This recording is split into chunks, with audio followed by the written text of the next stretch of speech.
poate mai scapă.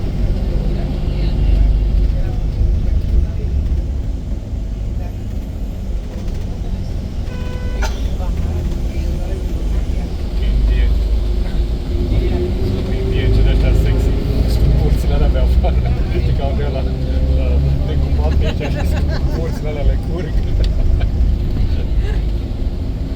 Sexy mama.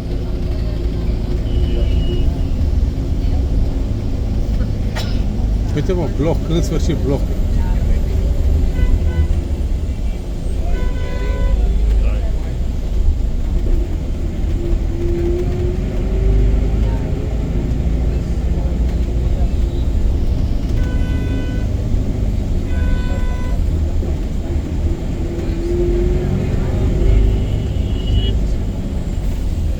Adriana, ia strângem nu știu perdeaua aia să faci.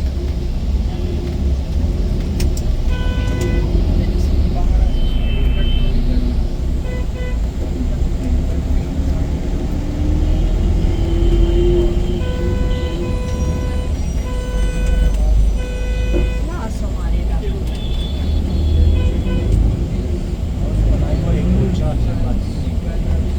Ce n-ai voie?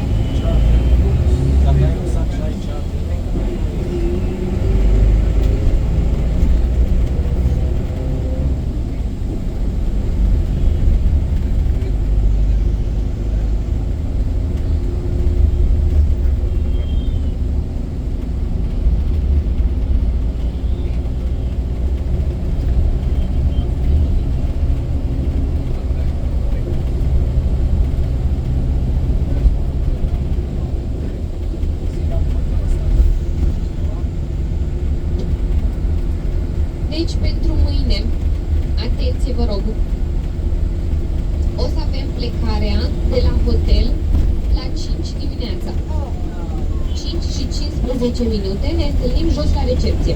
Cât e composul la aia? 5 dimineața, da, ați auzit bine.